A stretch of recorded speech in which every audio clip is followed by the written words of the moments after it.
بیشتر از من باهاش راحتی، شاید بیشتر از من باهات راحته.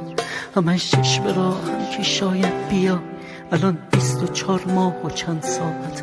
خودت وعده دادی خودت پس زدی، از اون روزی که رفتی کم طاقتم. نفهمیدی قلب من از چی پره، ازت 24 ماه ناراحتم. یه روز تشنه بودی واسه دیدنم، کی اومد که قلبت ازم سیر شد؟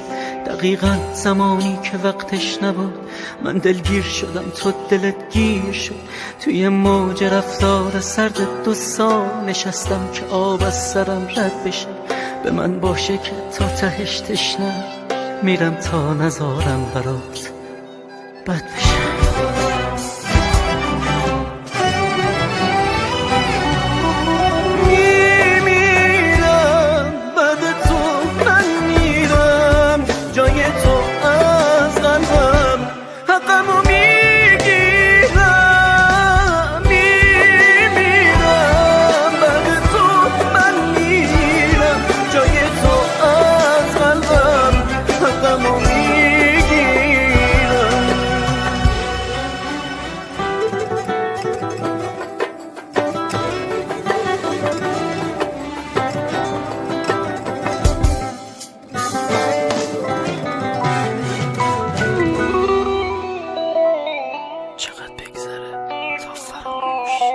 چقدر بگذره تا فراموشی، چقدر خوابش از سرم بپره.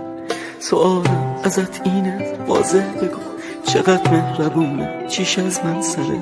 منو قانعم کن گلم لاغه، بگو چیش یه ذره شبیه منه. بدون راضیم به تصمیم تو، اگر راضی میشی دلم بشکنه. همش حس میکردم تو پشت دری نبودی، در وا شد و بسته شد.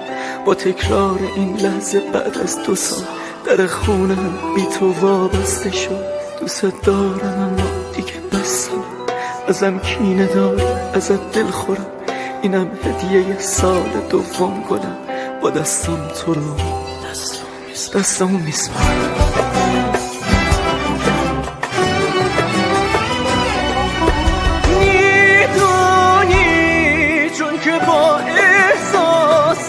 هرچی بدتر میشی بازم رو حساسم.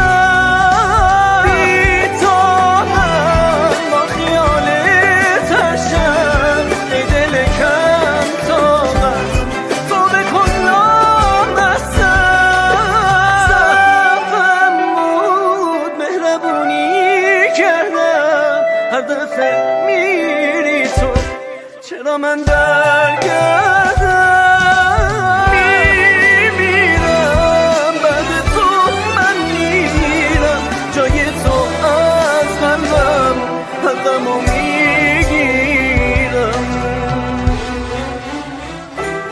آخرین بار با تو گفتم و خندیدم،